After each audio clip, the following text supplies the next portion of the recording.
I was convicted of DUI manslaughter.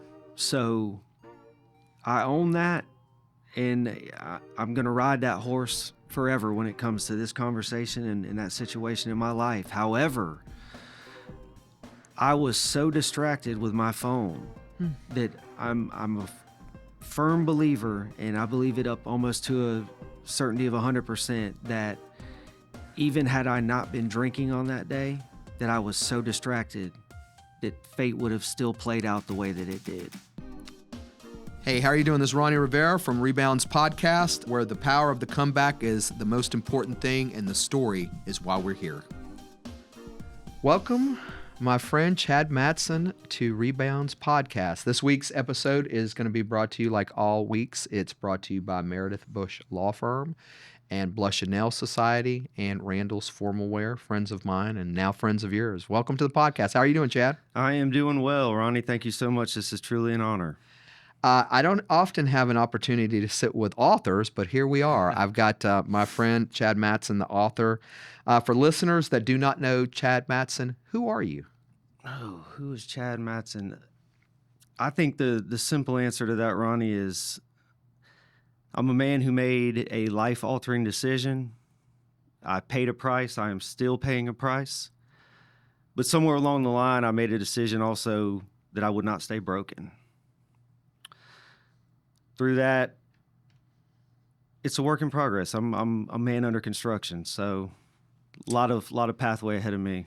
I've had an opportunity to review your resume, and it is profound. Right now, you are working and just got a promotion at Buffalo Rock Pepsi. Is that correct? Yes, sir. That's correct. You have worked doing some title service here in town for a friend of mine, Vicki Campbell. Is that correct? That's correct. And then way back when, you did some insurance sales. Is that correct? I did. I thought that would be the gateway to my entire life for the rest of it. It was something I found success at an early age at, and life had a different plan for me. And we'll talk about that plan. The next question is often what drives you to do your work, but we'll get there in time because I hope there's enough time to unpack what we're doing. When somebody first meets you, what is the one thing they may not know or realize about you? They may see calm. They may see somebody who's collected. They don't understand the storm that, I had to go through in order to get to where I'm at today. I think that's the biggest takeaway, is that people see the surface, but they don't see what brewed, what's brewing under it. So, if there was a song that was the title for you, what would song be for you? What describes you? What song, or what movie? This is a little funny, but way back when, people used to say Wolf of Wall Street. There you go. Okay. What mindset guides you every single day? Faith, yeah. Just staying grounded, just always, when I look in the mirror, I want that reflection. I want to be proud of what is looking back at me, and staying grounded in that. That's what keeps me going. Faith in God, I suspect. Yes, sir. Okay. Well, that kind of brings us to this point in the show that we always like to discuss. That's why we're here. We're here for the Rebound story. And I will tell you, I've had an opportunity to listen to yours, and that's why I had you on the podcast. It's one of the reasons why I developed this podcast. I thought you had a pretty interesting story. For those of you that do not know, here in Escambia County, Florida, the Escambia County Sheriff's Office puts on a Blazer Academy that Sheriff Simmons developed a few years back. And Sheriff Simmons is very particular about the individuals that he brings in to talk about these, what we call cautionary tales. And I think you have one of the best cautionary tales of any young person that I've met previously. So we've all faced these kind of storms that have shook us to the core. Tell me about a time that you've had a problem in your life. Time I've had a problem, I've had many problems, but I think the most glaring, and I guess we can get right into that, is when I say I took life for granted, I think that's a massive understatement. Mm-hmm. There was a day in my life where I made a decision, and unfortunately that decision cost another human being their life. Living with that's, there was a lot of punishment. There's a lot of things I've had to go through, but I think nothing comes close to having to live and accept the truth in that I did something that took someone else's life. Tell me about that. Life looked totally different. At that time, I was 26 years old. You know, we got to go back to 2009. On paper, I had a lot going for me, Ronnie. I was the youngest district sales manager for a nationwide life insurance company. Just hit the ground running in that business. You know, financial services. It came easy to me, and I just there were the speed bumps were minimal for me. I got lucky. Was doing extremely well. Had a lot of people that depended on me, and I think somewhere along those lines, there was two worlds Chad was living. It was the professional, I want to be someone, and there was the other that he still wanted to be a little wild and live and, you know, just take things for granted. Long story short, those worlds collided on the 28th of September, 2009. It was unlike any other day. Had my regular office duties, met with my agents, ran some appointments, met with some clients, and at some point I decided that Monday that was going to be the end of it, and I was going to go ahead and knock off for the day and meet some friends for a little networking, and that involved drinks.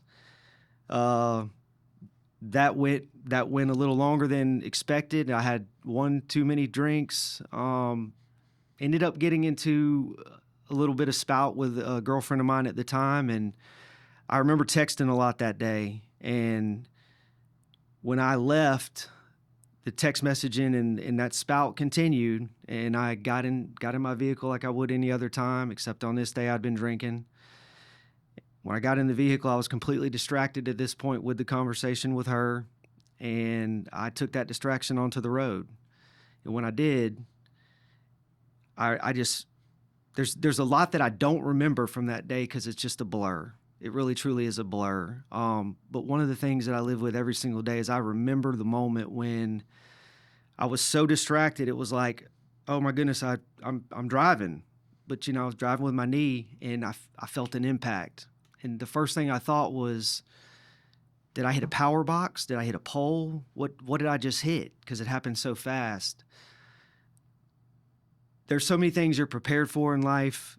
There was nothing I could have done to prepare myself to get out of a vehicle, turn around and look what must have been probably 100 yards back and see a crowd of people. And I'm wondering, you know, why are they all crowded around a pole or a box? What's the big deal? And it was like the parting of the Red Sea. The group that was in front of whatever they're looking at, they spread and created a pathway where I could see through. And all I saw was a warped bicycle tire spinning. And from that moment forward, life would never be the same again. And it wasn't a power pole that I hit. It wasn't a box I hit. It was a human being. It was a 15-year-old on a bicycle. And it just something that you just never in your life would you think that that's you who did that. That's me. I did this. I'm responsible for it. And unfortunately, that young man lost his life that day. And in a lot of ways, you did too. I did. Take me back to that moment. Take me back to what you're thinking right there on the scene. This can't be real. I think that was the biggest, like, it's almost an out-of-body experience. I remember going straight into a pretty severe panic attack. I remember not being able to breathe. I just remember thinking to myself, the one life that you have, this is what you just did with it, Chad. Like, wake up from this. This is a dream. This is not real. Like, let me go back to my life. Let me go back to what I was doing, 30 seconds before that.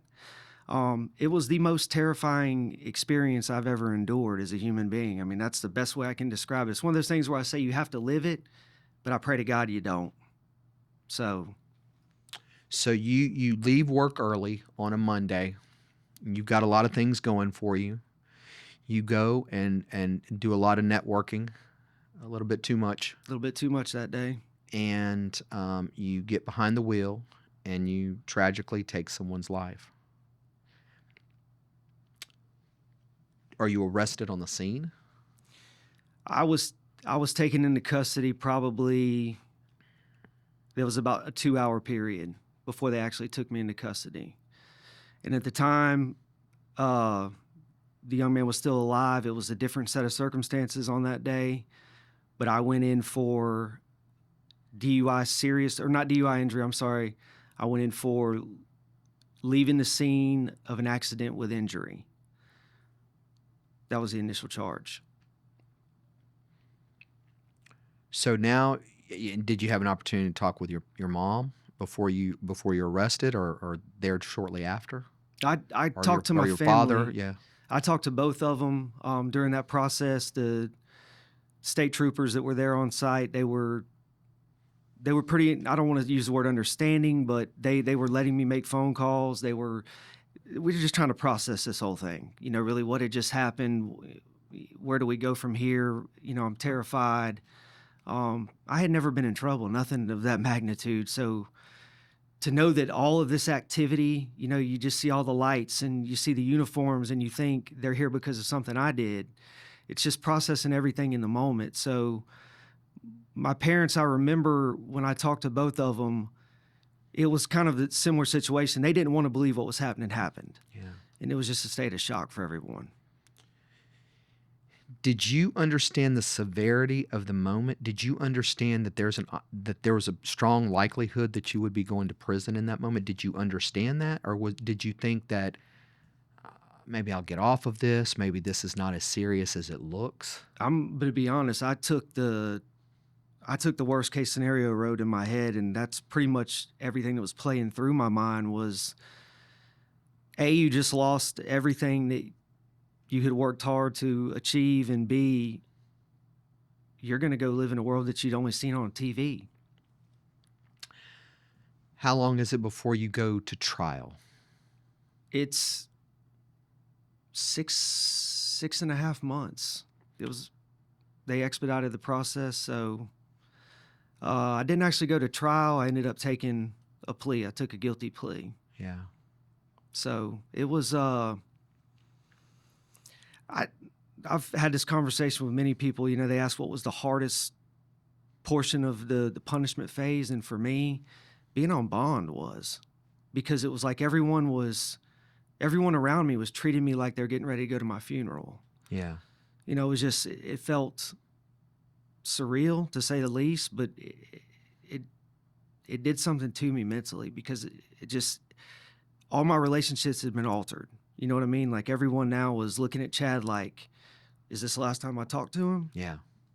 And it was difficult. Were you dating anyone at the time? The I girlfriend that you had a fight with. How did that work out after this event? Oh, I mean, she had to go live a life. Yeah. Unfortunately. She did stick around for a little bit, but it's just, that's a lot. It's a lot on a person to have to try to endure that. When did you start really realizing, so you're out on bond, you've committed this crime, you're out on bond, and you know that you're going to be pleading guilty. Did you know that already? Were you aware that you would be pleading guilty once you got out on bond? A few days later, you thought, man, from the very beginning, I knew, like, I did this. I'm not running from this. Like, there's nothing I can do to take it back. Now it's just owning it. So I didn't know how, from a legality standpoint, I didn't know how that exactly was going to play out. But I do know that there would be a day where I was in court and I'd have to look everyone in the face and say, I accept responsibility for this. And that day did come. That day did come. Were the victim's family there? The victim's family there? They were. And that was the most difficult day of my life, was having to turn around and sorry's not enough, Like, what do you say?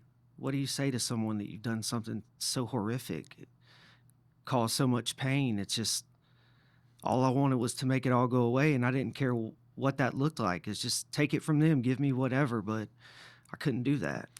I think a lot of times, stories that I've read in the past, you have individuals that have went to prison for a crime against a person and have often tried to apologize to the victims' families, and that doesn't always work out. No, did not. Let's talk about moving forward. So you've been sentenced to prison. How many years were you sentenced? 15. 15 years in prison. 26 years old. You know that you're going to prison for a number of years. You've never been in trouble. What's it like there on day one for you? Day one in, Yeah. nightmare. Um, I remember pulling up on the transport bus, and we go through two sets of gates. And when that second set of gates closed, that was the moment where it was like, okay, that's the no return. You just you can't fathom that it's you, Ronnie. That's the best way I can explain it. Is that you got all these things going on around you. You're seeing things for the first time. And all of a sudden, it's officers directing you. You didn't have a playbook for this, so it's everything you're learning on the go. But I just remember that feeling that there is no sorry, there's no excusing, there's no forgiving this, that I was in prison and there was nothing I could do about it. And that is very, very hard to process in the moment. Take me to that very first night. You put your head on the rack there, the bunk that night. Or what's going through your mind that night? How am I going to do this? Because at that point I was breaking it down over a course of thousands of days, and how am I going to get through night one, but how am I going to get through 4,000 more of these? It's incomprehensible to try to put that into perspective. It's a lot of tears that night, a lot of hidden tears. You hear about prison, you have to be tough, you can't show the emotion, and there's so much truth to that. But there was no stopping it on that day, not that night. And I remember pulling the sheet up over my face and turning. I did have a bunkie, and that's the quietest I've had to try to cry in my life. But it was just, I don't know how I'm going to do this. Yeah, I think sometimes individuals go to prison and they often either blame the system or they blame something, maybe the "I didn't do it" scenario. But you go on day one and you know you're guilty of this crime. Absolutely. And so you're remorseful from day one. And that's a tough road to hoe. How long does it take you to get your sea legs in prison, if you will? How long does it take you, at least where the crying stops initially? I've said this before in the past too. It took me almost 2 years for my brain to finally accept that I am no longer a part of free life, the free world.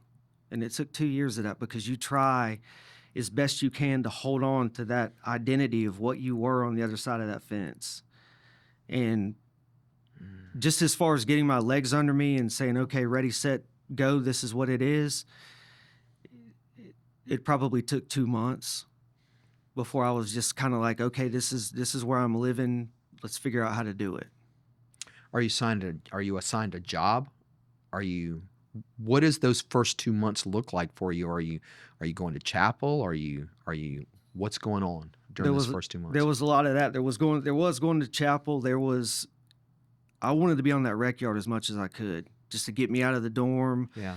Breathe some fresh air. As far as job goes, the first job I had was on an inside grounds crew, and we rarely got called to work. Yeah. So it was a lot of sitting around, and that sitting around can play mind games with you, because it gives you more time for you to, how did I do this? Let me replay every single moment that brought me to what took me away. I think you made an interesting point. You said that many times when you get to prison, individuals try to hold on to that identity they had before they entered. I think that's an interesting process that I think many of our listeners have not considered. Tell me a little bit about that, if you would. You don't want to get to a point where you're like, I'm a quote unquote prisoner, And so it's like, well, I was Chad that was this, and I was Chad who did that, and I'm still Chad who does all these things, except you're not doing these things anymore, and you're certainly not in the environment in which you did them. Just wanting to believe that you were worth something more than that blue uniform you had to put on. So you latch on to it. and you try to avoid.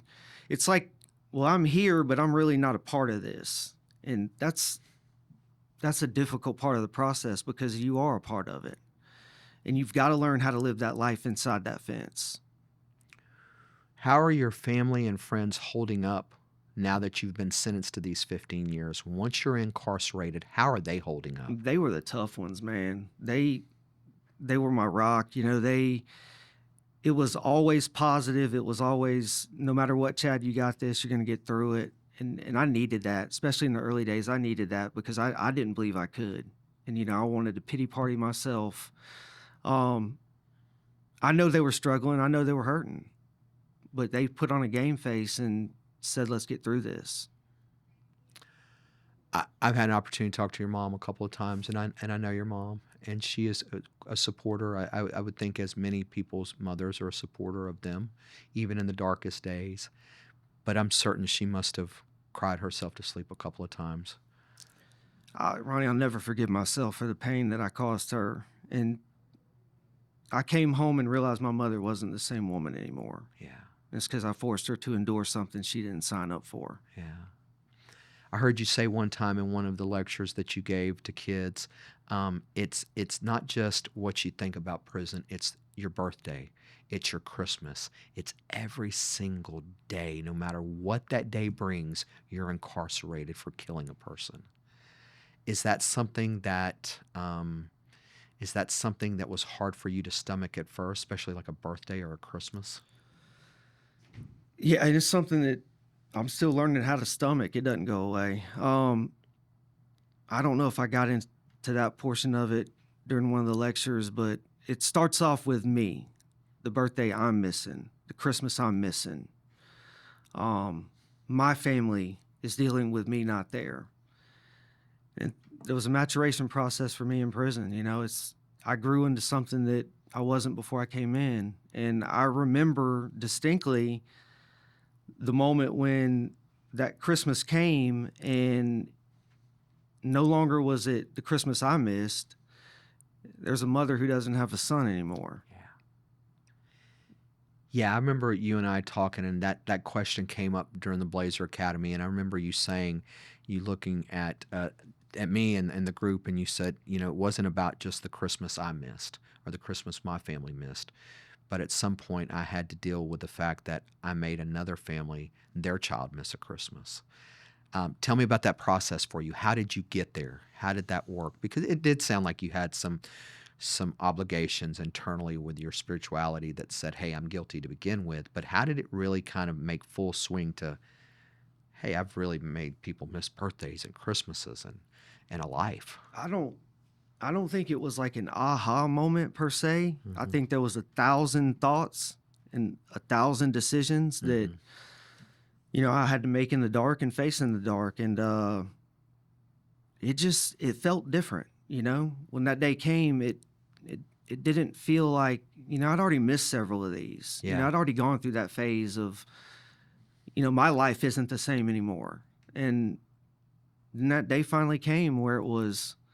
I just didn't feel anything about what I was going through, what was taken from me. It was now all of a sudden I was very self-aware of, well, look what you took from outside. Look, instead of everything internal, look outside and look what you took. And when I started allowing myself to feel those things, it changed for me, because then it became, this is bigger than what Chad did to Chad.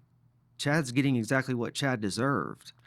Now it was, I made people suffer for a reason they didn't sign up for. And it's just, it's a lot though. That whole process it changes you. Was there any kind of conversations that you may have had while you were incarcerated with maybe professionals there, or maybe somebody that you developed a friendship with or something? Was there somebody in the inside that was helping push this process for you forward? I don't want to say that as far as pushing the process, but there were countless conversations with guys. You get close to people in there. You have nothing. You're stuck in a room with people, and it's human nature. You want to feel a connection. But I think that helped, and I feel like that was a driving force in me going through those stages and experiencing that growth was just talking about it and hearing myself talk about it over and over. And I started noticing the subtle, it wasn't I, it was them. And that became more natural, and it almost became reflexive to say, well, this isn't about what I did to myself. This is, look at the damage I've done. And I'll never understand it, but I want to be as aware of it as I possibly can be. And that was important for me to get to a point where I was like, you know what? I can't feel what they feel, but I know what I felt, and I can only imagine that multiplied. And my heart was broken for that. Who showed up the most for you during this process? Oh, Mom.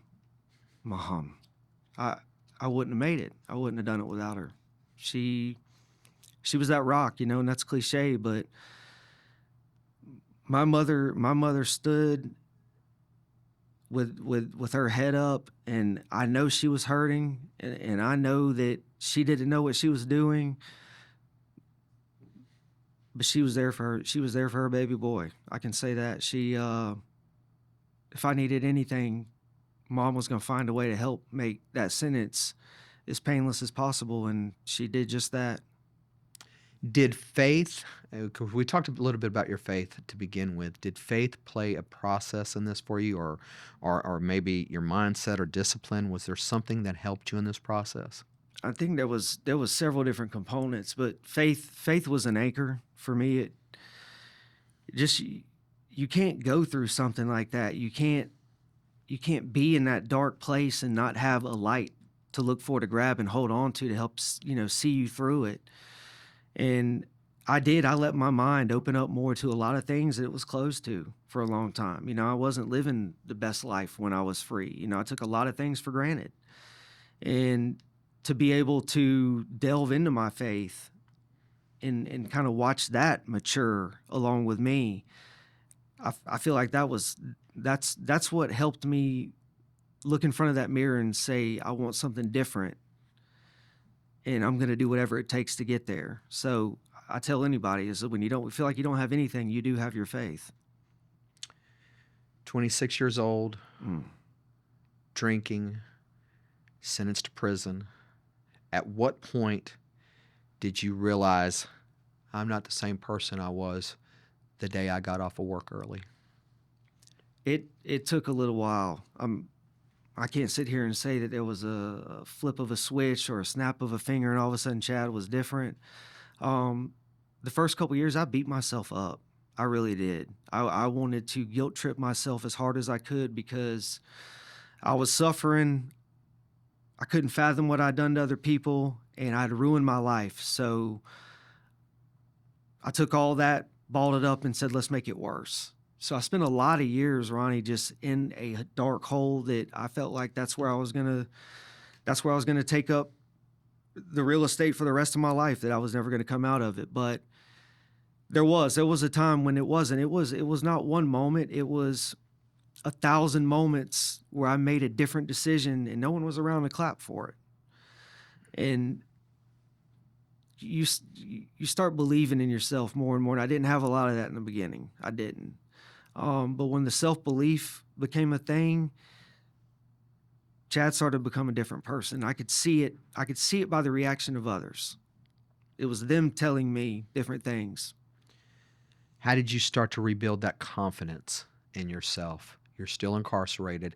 You must know there's a release date for you at some point. There was a release date, but the first time once a month we get game time slips. Mm-hmm. I will never in my life forget the first time one was handed to me.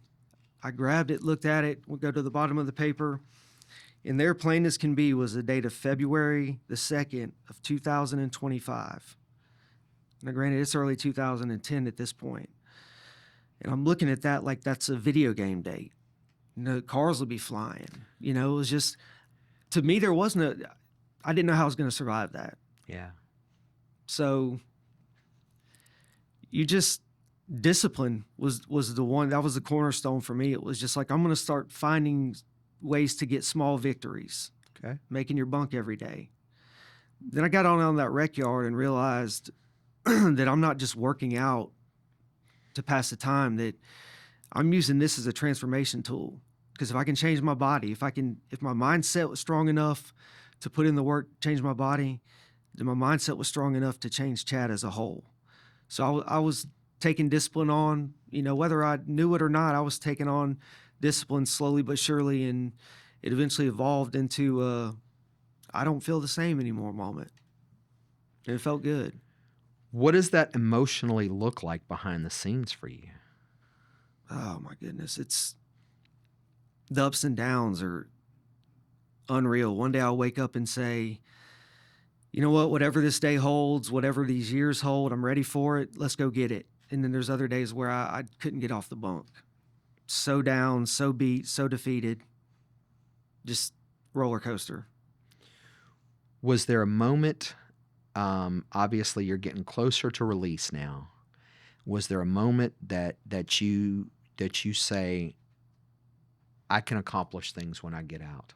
Oh yeah. Yeah, I was ready to take on the world at one point. And I tell a lot of people, especially families that have a loved one incarcerated now and they're getting ready and they're at that process where the light's starting to get pretty bright at the end of the tunnel, to slow down and take a breath, because you want to get out and take over the world. Everything feels so good. You feel good about yourself, but we haven't been out here.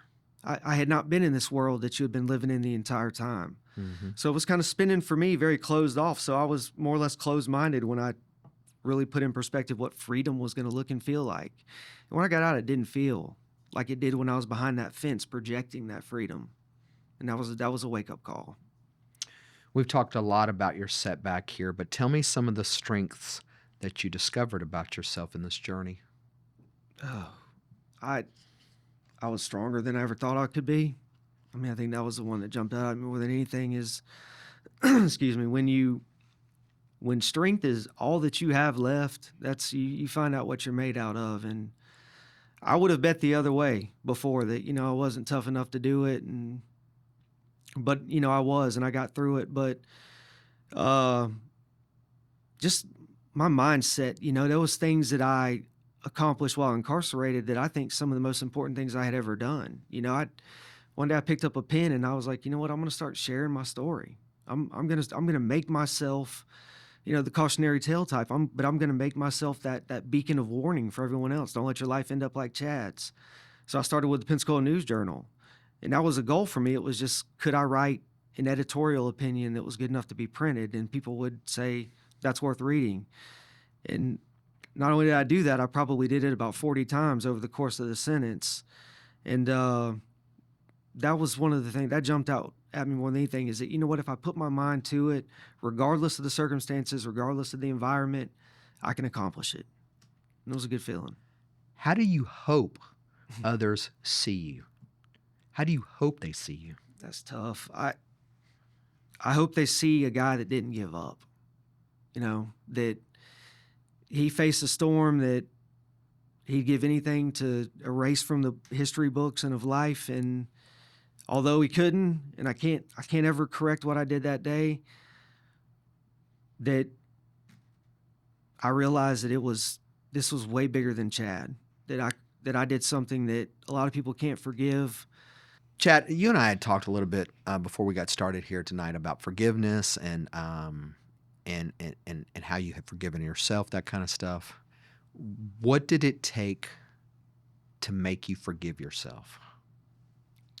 It took years of anguish, years of self-introspection, just trying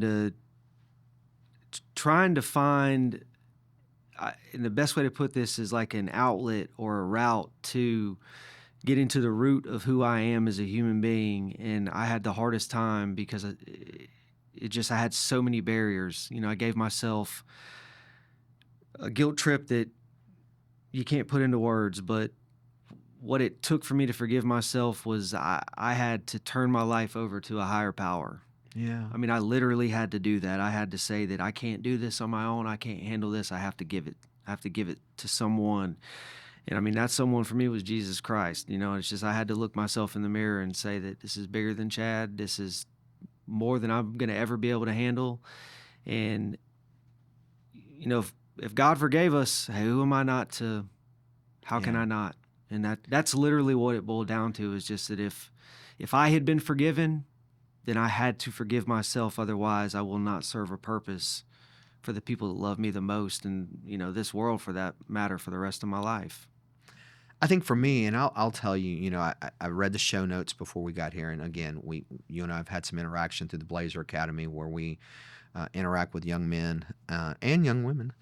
You do that sometimes as well, and you tell this cautionary tale, and we keep going back to this cautionary tale over and over. But it's important for young people to know how wrong this is. It's just a very wrong process, and so when I ask these questions, it's hard for me as a human to be in your situation. I know a lot. So I've had 7 or 8 guests, and I have something in common with most every one of them. And really, the only kind of things you and I have in common is the Blazer Academy. I've never been accused of doing the things you've done and found guilty of those things. And so it's hard, and it may be hard for individuals that listen to forgive you. Even tonight or today, when they listen to this, whenever they listen to this podcast, they may learn that Chad Mattson has killed someone, and they may have a hard time forgiving you. What would you ask of that person? The hardest thing, which is, try to imagine what it would feel like if it was you. And we're humans. We don't want to be hated. We don't want people to look at us and say they've done something that is unforgivable. Those things are just nasty. They hurt to try to process. You definitely don't want to live with them. But that's the hardest thing you'd ask someone, because it's the one question I hope that they never know the answer to, which is, what does this feel like if it were you? But that's the challenge that I would give them, is that, unless you believe you're a perfect human being, if you are in my shoes, try to pretend what it would feel like. And I think alcohol gets a lot of credit for what you did here, because you said that you had spent a little bit more time networking than you had hoped. But I will tell you, you also said that you were on the phone fighting. I'm glad you brought this up, Ronnie. Because there are a lot of people that are often on their phone. Distracted driving is really what it is. And I think a lot of people can identify with that. If they don't identify with the drinking and driving, they certainly might be able to identify with, hey, man, I checked a text a little bit sooner than I should have when I was driving. But talk to me a little bit about that portion of it. I was convicted of DUI manslaughter. So I own that, and I'm going to ride that horse forever when it comes to this conversation and that situation in my life. However, I was so distracted with my phone that I'm a firm believer, and I believe it up almost to a certainty of 100%, that even had I not been drinking on that day, that I was so distracted that fate would have still played out the way that it did. That's fascinating. Were you texting? Texting. You were texting. So you weren't on the phone, you were texting. And I was so engaged with it that it wasn't one of those, I've got one hand on the wheel, let me text an okay real quick with the other hand. No, Yeah. I'm having a full-blown conversation, so now I'm having to drive with my knee. So you can imagine, Man. sometimes forgetting to look up, because it's just, I'm so locked into, we had been arguing for, at this point, hours. Yeah. So we were into a deep, very emotionally charged text conversation, and at that point it had completely consumed me, and I was inundated by it. So I've played the scenarios, as you can imagine, a million times in my head, but I can't play one where that was not going to, and I would do anything to take it back. I've said that, and I will continue to say that, but given the state of mind I was in and how consumed I was, that was going to happen. I was going to run in off something was going to happen, because I was no longer worried about driving. And yeah, I've heard you tell the kids, the young men in the Blazer Academy again, about distracted driving and texting and driving. I've heard you say that a couple of times, and that is something that I do think this cautionary tale ought to be interested in telling, is that Oftentimes we're on our phones, and and as business professionals, as community leaders, sometimes we're always about we're always glued to a phone, and that's just the way it goes today. And so I do think cautionary or these text and driving things need to be talked about Yeah, a no little bit more. conversation's that important. Yeah, I think that's important. When you look at what's at stake and the outcomes that can come from that, it can wait. It can wait till you, at least what I tell people, and I say it all the time, when they're, at least wait until you're at a complete stop at a stoplight, or you've got the car, I can't talk, got the car in park, because it's just not worth it. Because what's going to happen is, instead of attaching DUI manslaughter, it's going to be vehicular manslaughter. Yeah. And the crime and the punishment is identical. It mirrors. Do you remember that last text? I vaguely remember. I remember exactly what we were talking about, but it wasn't good stuff. We were Yeah. fighting. Okay. So it's just unfortunate. One of those things where, if I could hit the switch, and I've said this to them, I've said this to everyone, that I would gladly trade places with that young man if I could today, and I stand firm on that. I would do that at any point, but I can't. So I got to keep somebody else from doing it. I think that's important too. I think I wish I could change this so much. Unfortunately, I'm not going to be able to, but I pray to God I can change the next Chad Mattson. Then it's not a complete loss. What do people misunderstand about what it really takes to come back? Ooh. What do people most misunderstand about what it takes to make a comeback? That if you can stand firm long enough through the pain, through any and everything that life throws at you to go through, you'll outlast life's excuses on why you should give up. Mm-hmm. And I think the question was misunderstand. Yeah. That's tough, Ronnie. But I just off the top of my head, what's misunderstood is people underestimate how strong they truly are. Mm-hmm. And I think going into it, that was my biggest downfall. What doors have opened for you because of this incredibly terrible setback? I've been able to find purpose in, for one, incarceration. Coming home and trying to navigate freedom. I've also kind of held on to the people that are in the midst of the set of circumstances that I got myself through. There's a lot of mamas, there's a lot of dads, there's a lot of grandmothers that reach out to me. My son, my nephew, my grandson, they're in this situation. Chad, what would you have done? And to be able to offer that lived experience, and for them to look at me as a source of guidance, I feel like that's opened a lot of doors, because I don't have to question whether or not I've helped people out. I just look at the outpour of support and, the countless messages where people say, Chad, if it wasn't for you, I don't know what I would have done. Or if I didn't have your story to look at, maybe my life wouldn't have gone how it went. Like, you changed me. And I think there's no greater accomplishment for me than that, is to serve others. If you could talk to yourself that day before you got off early from work, what would you say to yourself? You're not ready. You don't have it all figured out. And if I could say anything to myself, it would be, the life sentence that you're getting ready to endure of regret and guilt can easily be avoided. And that's what I beat myself up about still to this day, is that my crime was 100% avoidable. And I don't know how, other than to live with it, carry it, and learn how to walk with it. I don't know that ever goes away. I suspect that your definition of success has changed since that day. Significantly. How? Success before was things. It was persona, per se. I wanted people to look at me, and the representation they form, I wanted that to be success based on what I was doing and what I had done. Now it's purpose. Now it's peace.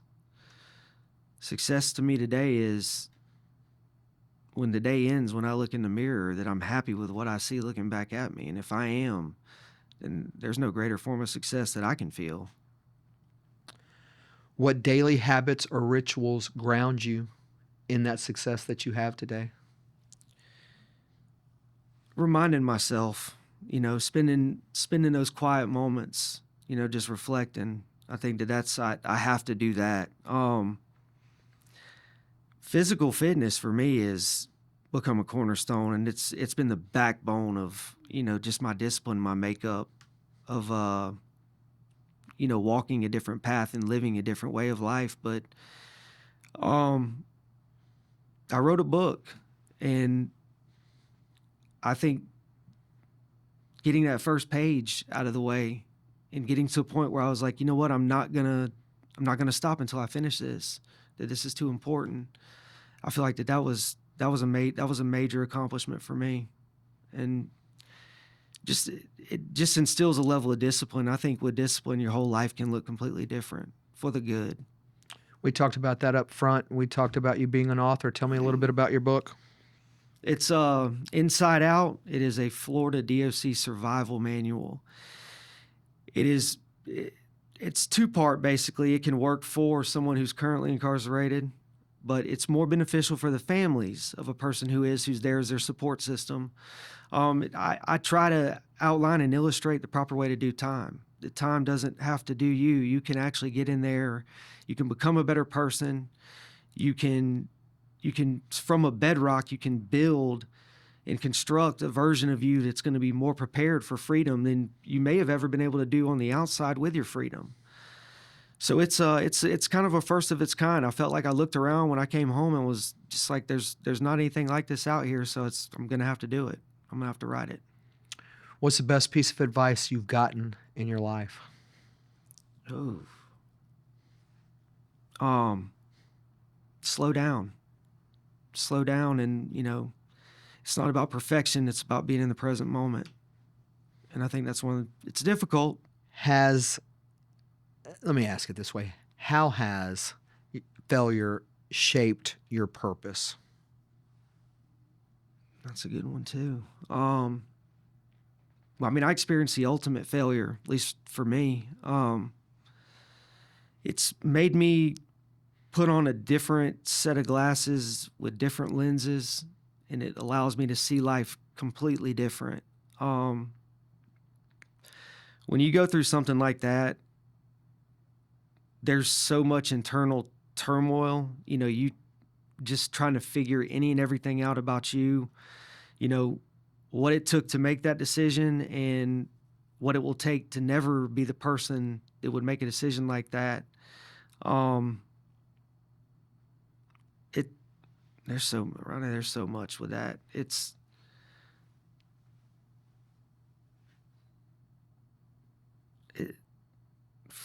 For me to be here and be in a moment like this, it's overwhelming.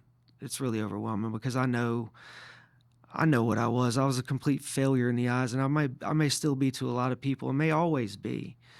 But failure's taught me that you can come back from anything. You really truly can come back from anything if you do not give up on yourself. Good job. If your life was a book, what would the very first chapter be called? And what would the last chapter be called?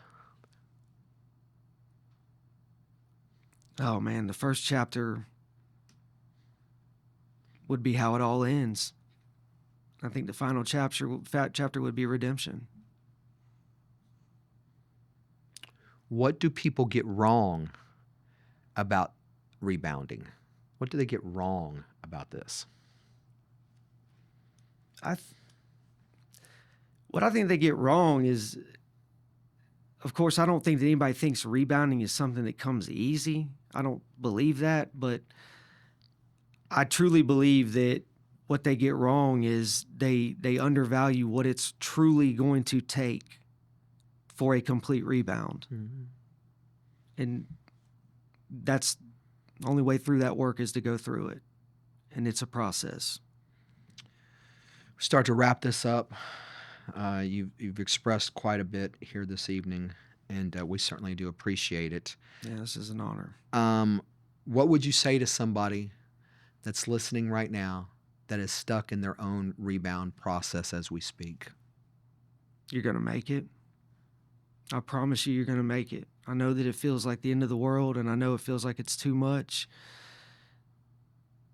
Just try to get through today. That's all it is. And even if that's too far out and that's too overwhelming, it's just face the next moment and face it with conviction.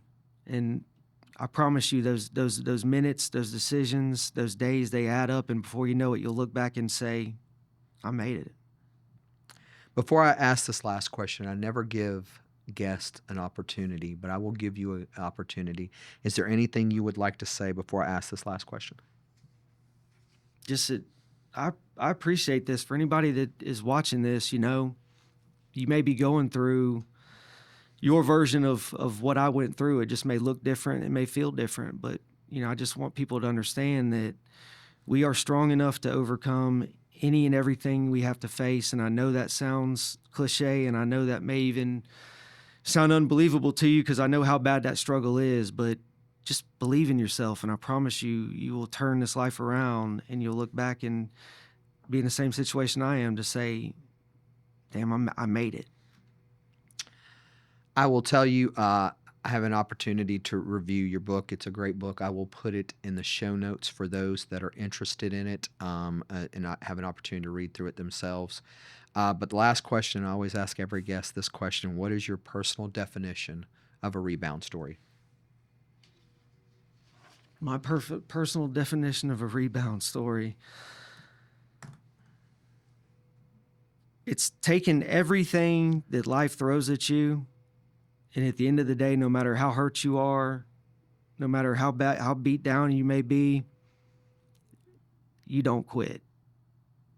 And when it's all said and done, because you didn't quit, you can look in the mirror and say, maybe not that you're back, but I'm here. This is who I really am. And that's an amazing moment to experience. My friend Chad Mattson, a true cautionary tale. Thank you for your time. I appreciate this and coming out. We'll put your book in the show notes, and hopefully we'll have you out again soon. Maybe we'll talk about another rebound. You have a lot to unpack, so thank you for your time. Thank you so much, Ronnie. I appreciate it. Yeah, man. Thanks for listening to Rebounds Podcast with Ronnie Rivera. If you have an opportunity, please review our show notes and support our sponsors: Blush and Needle Society, Meredith Bush Law Firm, Randall's Formal Wear, Youths Left Behind. Also, please support us on our social media platforms, Instagram and YouTube. We'll see you next time on Rebounds Podcast.